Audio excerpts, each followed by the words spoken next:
बिस्मिल्लाहिर्रहमानिर्रहीम। Last video में हमने chapter number 75 introduction to the endocrinology को स्टार्ट किया था। आज हम उसी को फर्दर कंटिन्यू करते हैं। First of all we have the amine hormones derive from the tyrosines. There are two groups of the hormones that are basically derived from the tyrosines.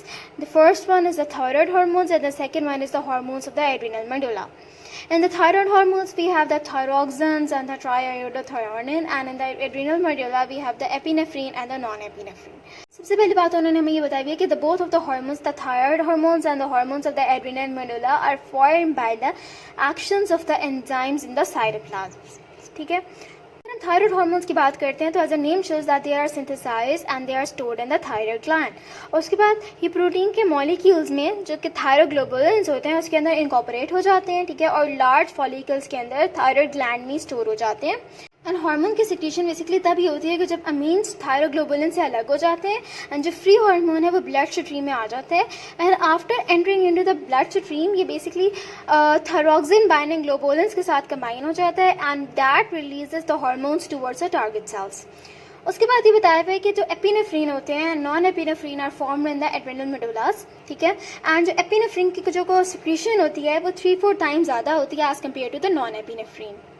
And उसके बाद हमें ये बताया है कि जो कैटेकोलामीन्स होते हैं they are basically release from the adrenal medulla through the exocytosis. And उसके बाद जब ये सर्कुलेशन में आ जाते हैं ये प्लाज्मा में रादर फ्री फॉर्म में ही रहते हैं और या तो ये कंजुगेट कर लेते हैं with other substances. Then we will talk about the hormone secretion, transport and the clearance from the blood.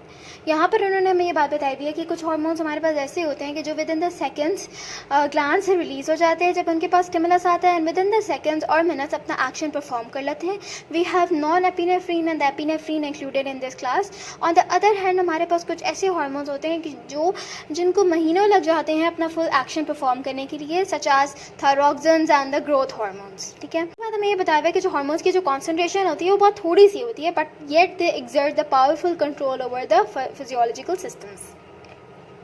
Then we will talk about the feedback control of the hormonal secretion.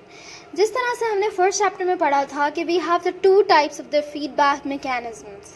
The first one is the negative feedback and the second one is the positive feedback. जो negative feedback होता है it prevents the activity of the systems and जो positive feedback होता है it promotes the activity of the systems. तो यहाँ पर ये बताया हुआ है कि जो प्लाज्मा कॉन्सेंट्रेशन होती है हार्मोन की वो फ्लक्चुएट होती रहती है throughout the day in response to the various kinds of the stimuli. ठीक है, और most of the time it is a negative feedback systems basically that ensures the activity of the hormones. तो जो negative feedback है तो it prevents the over activity of the hormones. फिर ये बताया हुआ है यहाँ पे कि it is the degree of the activity of the target tissues that control the secretion of the hormones and not the secretory rate of the hormone. That means कि for example if you take an example of the endocrine gland that releases an hormone और वो hormone blood में आया then it goes towards the target tissues to perform the function. जब उसने अपना function perform कर लिया तो that exerts a negative feedback on the gland to stop the secretion of the further hormone. ठीक है, कि भाई बस हमने अपना फंक्शन परफॉर्म कर लिया है, आप अपनी सिक्रीशंस को बंद कर लें और अपनी आप और सिक्रीशन की हमें ज़रूरत नहीं है और हार्मोन की ज़रूरत नहीं है. दैन फिर ये बताया हुआ है कि the feedback regulation of the hormones हर लेवल पे हो सकती है including the gene transcription level, translation level, steps involve in the synthesis of the hormones and steps involve in the processing hormones or the releasing the stored hormones. Positive feedback system can causes a surge of the hormones. ठीक है, positive feedback है तो that it basically increases the secretion and that stimulates the secretion. मैं आपको इसको एक example से explain करती हूँ. Before ovulation there is an stimulatory effect of the oestrogens. ठीक है, and that stimulatory effect acts on the anterior pituitary gland and as a result there is a surge in the luteinising hormones. That luteinising hormones acts on the ovaries and that causes an increase in the oestrogens and oestrogens increase हो गए तो as a result it further stimulates an increase in the luteinizing hormones. So जितनी ज़्यादा oestrogen उतने ज़्यादा लुटेनाइजिंग hormone increase होते जाएंगे तो there is a positive feedback. तो आफ्टर सम टाइम जब इनके जो है एक्टिविटी मैक्सिमम में पहुंच जाएगी तो negative feedback system stops the secretion of the further hormones. And in many cases these cyclic variations are due to the changes in the activity of the neural pathways. Now we will talk about the transport of the hormones in the blood. Usually हमारे पास दो types of the hormones होते हैं, एक तो हमारे पास water soluble hormones होते हैं and the second one is the water insoluble hormones. जो वाटर सॉल्युबल हार्मोन्स होते हैं उसमें हमारे पास पेप्टाइड्स एंड द कैटेकोलामीन्स आ जाते हैं, और जो वाटर इनसॉल्युबल हार्मोन्स होते हैं उसमें हमारे पास steroid and the thyroid hormones आ जाते हैं। अगर मैं वाटर सॉल्युबल हार्मोन्स की बात करूं तो ये सेल मेम्ब्रेन से इजीली बिल्कुल भी पास नहीं कर सकते, but they are easily resolve in the plasma, ठीक है, and they reach the target cells to perform their functions. अगर steroid and the thyroid hormones की बात की जाए तो ये सेल मेम्ब्रेन से बिल्कुल भी इजीली पास कर सकते हैं, लेकिन ये प्लाज्मा में बहुत इजीली डिसॉल्व नहीं हो जाते, तो वहाँ पर they usually bound to the plasma proteins. अगर परसेंटेज वाइज बात की जाए तो 10% steroid and the thyroid hormones होते हैं, ये प्लाज्मा में फ्री सोल्यूशन एग्जिस्ट कर सकते हैं, लेकिन जो 99% हमारे पास होते हैं वो हमारे पास they are bound to the plasma proteins. And जब तक ये प्लाज्मा प्रोटीन के साथ बाइंड रहते हैं तब तक ये इनएक्टिव होते हैं, और उनको एक्टिव करने के लिए they need to dissociate from the plasma proteins. जिस तरह से मैंने आपको पहले बताया कि जो वाटर सोलुबल हार्मोन्स होते हैं they are easily dissolve in the plasma, ठीक है, दैट मीन्स कि ये बहुत ज़्यादा जल्दी रिमूव हो जाते हैं, ठीक है। ऑन द अदर हैंड जो हमारे पास steroid and the thyroid hormones होते हैं ये बिल्कुल भी इजीली डिजॉल्व नहीं होते प्लाज्मा में, दैट मीन्स कि इसका जो क्लियरेंस रेट है वो बहुत ज़्यादा स्लो होता है, ठीक है। Therefore they act as a large source of the reservoirs. Now we will talk about the clearance of the hormones from the blood.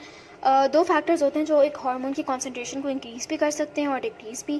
The first one is the rate of the hormone secretion into the blood and the second is the rate of the removal of the hormones, and इसको metabolic clearance rate भी कहा जाता है, and it is usually express in the terms of the millimetres of plasma cleared of the hormone पर minute, ठीक है। And फिर इसका फॉर्मूला बताया हुआ है कि metabolic clearance rate is equal to the rate of the disappearance of the hormone from the plasma over the concentration of the hormone, ठीक है।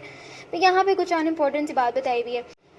यहाँ पर ये बताया हुआ है कि हार्मोन्स जो है वो किस तरह से प्लाज्मा से क्लियर हो सकते हैं। तो फर्स्ट में हमारे पास है कि metabolic destruction by the tissues, ठीक है, या सेकंड में है कि बाइंडिंग विद द टिश्यूज़, के अगर वो किसी भी टिश्यूज़ के साथ बाइंड हो जाए, और थर्ड में अगर वो लिवर जो है वो उनको सिक्रीट कर ले as a bile, and fourth में किडनी से सिक्रीट हो जाए एज अ यूरिन। यहाँ पर हमें ये बताया कि जो हार्मोन्स होते हैं वो एंजाइमेटिक प्रोसेस के थ्रू टारगेट सेल्स में जो है वो डिग्रेडेड हो जाते हैं, and that causes a मेटाबोलाइजेशन of the hormones, and receptors जो है वो दोबारा से सेल मेम्ब्रेन पर चले जाते हैं, ठीक है।